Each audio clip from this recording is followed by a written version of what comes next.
মাঝে মাঝে সুবহানাল্লাহ, মাঝে মাঝে আলহামদুলিল্লাহ, মাঝে মাঝে আল্লাহু আকবার বলে বলে জান্নাতীরা আওয়াজ উঠাবে। হঠাৎ এক পর্যায়ে আগের মতো আল্লাহু আকবার বইলা আবার জান্নাতীরা বেহুশ হয়ে পড়া যাবে, কোনো খবর জান্নাতীদের থাকবে না। হাই রে হাই, কোরআন দুবিয়া তো মজা, কোরআন দুবিয়া তো মধুর। চিল্লি মাইরা অজ্ঞান হইয়া জান্নাতীরা পইরা যাবে চেয়ারে। আমার মাওলা তখন ডাক মারবে, জান্নাতীদেরকে লক্ষ্য কইরা আবার ডাক দিয়া জানায়া দাও, হে জিবরাইল জানায়া দাও, এর চাইতে আরো মজার তেলাওয়াত আছে। এমনি জিবরাইল আমিন একটা ঘোষণা দিবেন, ওরে জান্নাতীরা আপনারা বেহুশ হয়ে পইরা থাকবেন না। আল্লাহ রাব্বুল আলামিন বলেছেন এর চাইতে মজার আরো তেলাওয়াত আছে। জান্নাতীরা হুশে আসবে। এখন আর তেলাওয়াতটা তাহলে কে করবে? বিশেষ অতিথি শেষ, প্রধান অতিথির বক্তব্য শেষ, এখন আর তেলাওয়াতটা তাহলে করবে কে? এমন সময় আমার মাওলা ওই যে নূরানি পর্দা দিয়া আসন নিয়ে বৈশা আছেন, আমার মাওলায়ে পাক এই নূরানি পর্দাটার ভেতর থেকে একটা কলিজা ভাঙ্গা আওয়াজ দিয়া, একটা মধুর আওয়াজ দিয়া আমার মাওলা নিজে ডাক মারবে, জান্নাতীরা আমার কোরআনের তেলাওয়াত তোমরা তাবদ্দুবির কণ্ঠে শুনলা, আমি আল্লাহর কালাম আমার হাবিবের কণ্ঠে শুনলাম, আমি মাওলার কণ্ঠে তো তোমরা শোনো নাই। এই মুহূর্তে আমি আল্লাহ নিজে তিলাওয়াত কইরা তোমরা রে শোনাবো। আল্লাহু আকবার বলেন, আল্লাহু আকবার।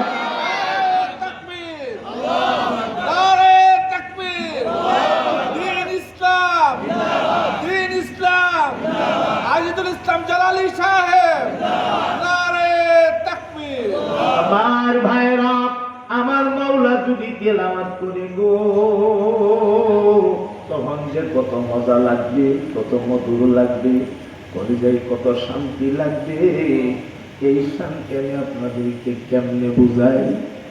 আমার মাওলা পাক তিলাওয়াতের প্রস্তুতি গ্রহণ করবে, এমন সময় আমার নবী,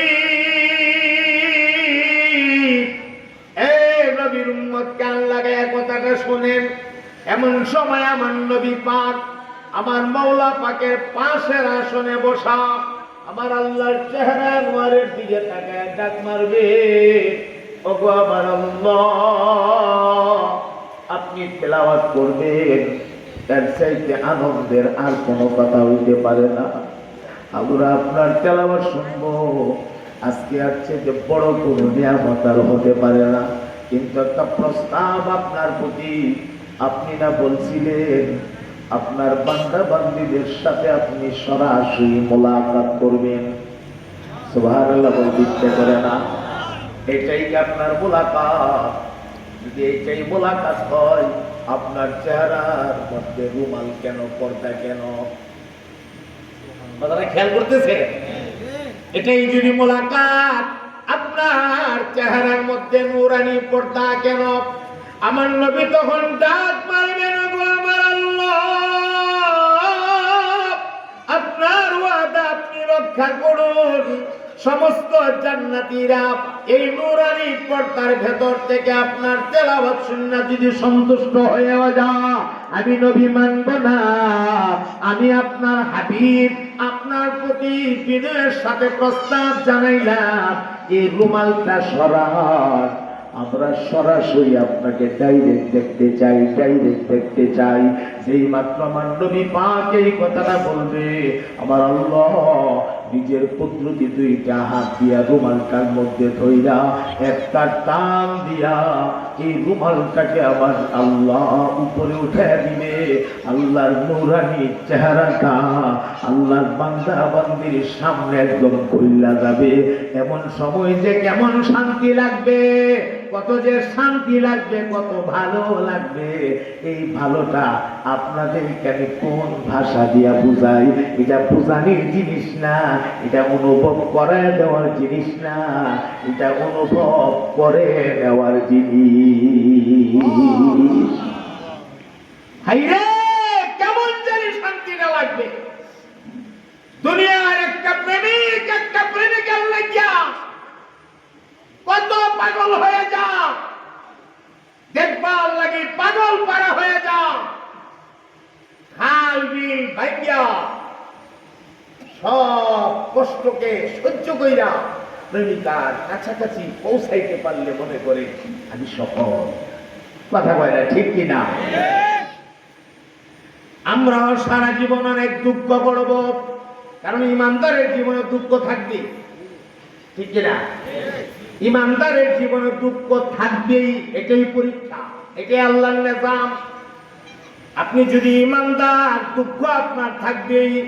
আমরা অনেক দুঃখ কইরা, অনেক কষ্ট কইরা, অনেক পরিশ্রম কইরা যেদিন আমরা আমরার মালিককে দেখতে পালাবো, আল্লাহর সামনে দেখতে পালাবো, আমার মাওলার দেখা মাত্রই আমাদের যত কষ্ট আছে সব কষ্ট আমরা ভুইলা হাজার হাজার বছর আমরা আমাদের মালিকের চেহারার দিকে তাকায়া থাকবো। কেমনে সময় যাবে টেরও পাবে না কেউ। হাজার হাজার বছর ধরে মানুষেরা শুধু আল্লাহর দিকে তাকাইয়ে থাকবে। ওই যে তেলাওয়াত করবো কইছিস, এখন এর কত মন নাই, এখন ছায়া দিচ্ছে, ছায়া থেকে শান্তি। সুবহানাল্লাহ বলতে ইচ্ছে করে না? তাকায় থেকেই শান্তি, তাকায় মধ্যেই যেন আলাদা একটা স্বাদ, আলাদা একটা মজা, আলাদা একটা শান্তি। একটা বাস্তব কথা আপনাদেরকে শোনাই, খুব মনোযোগ দিয়ে। কষ্ট হইতেছে না তো?